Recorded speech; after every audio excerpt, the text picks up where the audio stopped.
Hi and welcome to Rye Bread and Jelly. My name is Jody and I'm going to show you today how to make a bakery worthy cake using base cake mix that you get in the store.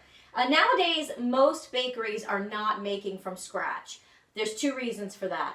First of all, the texture of a scratch cake is much more dense and customers are so used to eating store-bought box cakes that they don't really like that texture or that flavor of the regular scratch cakes.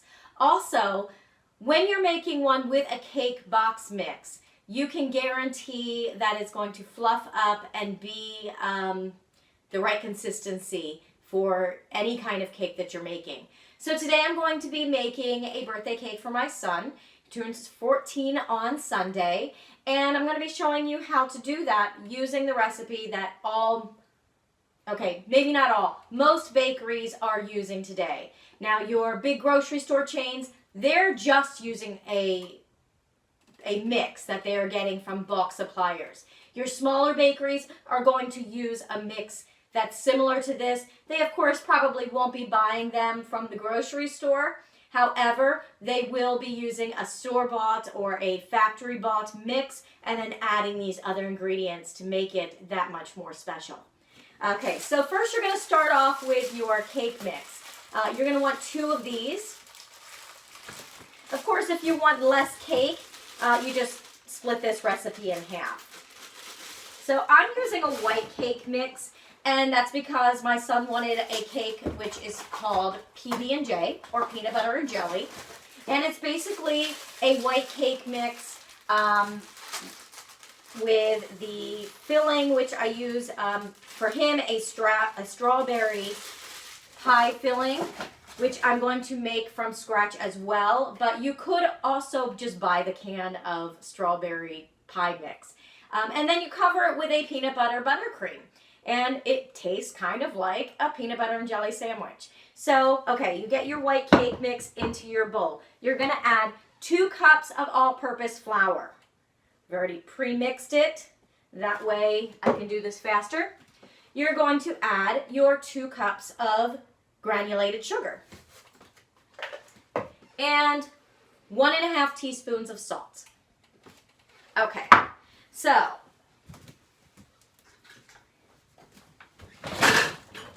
you're going to want to mix that. Now I could just stick this in the mixer, but I'm just going to do this real quick like this so that we can get this done. Oh, and there's no noise from the mixer. Next, I'm going to add I'm going to add 1 2/3 cup of water. 4 tablespoons of vegetable oil.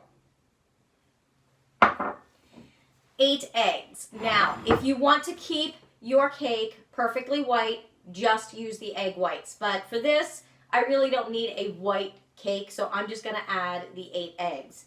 And then you're going to add a teaspoon of vanilla. I actually like to add a little bit more. Now, if I'm making a lemon cake, I'm going to use the lemon box mix, but then I'm going to go to the store, probably AC Moore or Michael's, any of your craft stores that sell baking supplies, and get some Loran lemon oils, and then use that whole little bottle and stick it in. That really makes your lemon cake so delicious. Everybody loves the lemon like that. But for this, I'm just going to use vanilla. Now, if I wanted to, I could also put some almond oil in, or almond extract, and that would be a white almond sour cream cake. So today I'm just making a white vanilla sour cream cake. Now also, what makes it the sour cream cake and gives it the great texture is a cup of sour cream. So it's, for this container, this is 16 ounces. I only need about half. And then of course my 8 eggs. Now I'm going to get those put inside there. Love my beautiful eggs. I get them from my chickens outside. You can see I have all kinds of colors. I definitely recommend using fresh eggs. These were laid probably yesterday morning. But I'm going to put it in the mixer.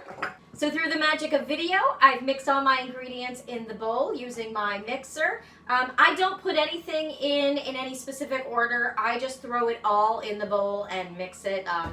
Luckily for me with the KitchenAid, it makes it a lot easier that way. Even when I had the bakery, it worked out fine. So that's how I always did that. Also, for another tip, I would just recommend that you leave all of your ingredients out to get to room temperature. So your eggs, your sour cream should all be room temperature before you start making your cake. It's just a chemistry thing. So when you are getting ready with your mixed ingredients, you are going to want to preheat your oven. So for this, I would preheat it to 350.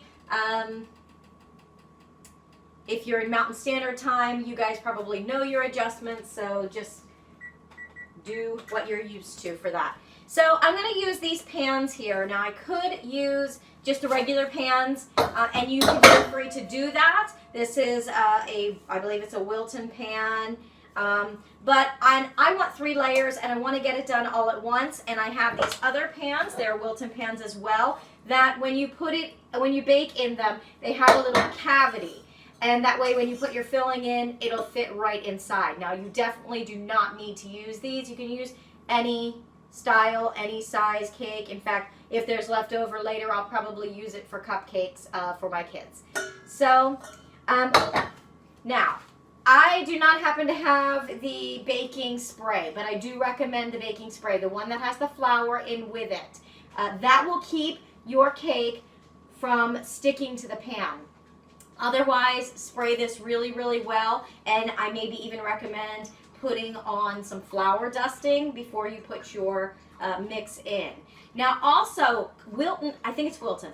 Wilton also makes a squeeze bottle of a butter flour mixture that really, really works to keep your cakes from sticking. But today, since I have just some original canola spray, that's what I'm going to use.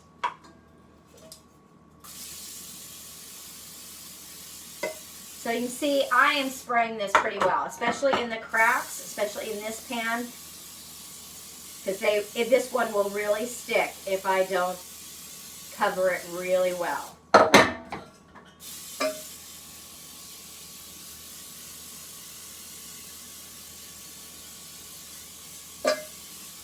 But like I said, I really do recommend the baking spray that has the flour in. Okay. So when you are putting your mix in, well, for these pans with the cavities, you have to make sure that you are at least past that cavity section with your cake. So that goes about halfway. If you don't want to make all your layers at once, and you only have a cake pan that's solid like this, which obviously I said is fine, you can actually cut your cake in half lengthwise when you're doing the layers. So see, I did end up with a bit more cake left. I could probably do another layer with this, but I'm going to use it to make some cupcakes. And since I'm making some strawberry filling, instead of putting the peanut butter icing on top, I'm just going to put some regular buttercream, and that way it's more like a strawberry shortcake type of cake for the cupcakes. But for this one, I'm ready to stick this in my oven. I've preheated it to 350. I'm going to stick them all in.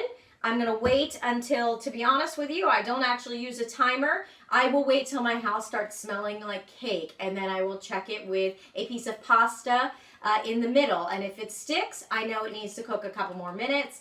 If it doesn't, it's done. So, okay, the cakes are out of the oven, and you can see that they're done. Not only did this spaghetti that I put in the middle come out clean, but when I push on it, it bounces back up, and the outside of the cake has come away from the pans. Now I'm going to let them cool right here on this little cooling tray for a short time.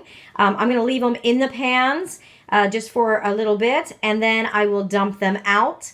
And then I'm going to put them into the freezer after they are completely cool. And that way it's much easier to trim off any of the humps or edges, as well as it's much easier to icing and put together. So next episode, you will be able to see me put the cake together, put the topping inside and make the buttercream and icing the cake. So if you would like to know how to make a perfectly iced cake, please come back and look at our next video.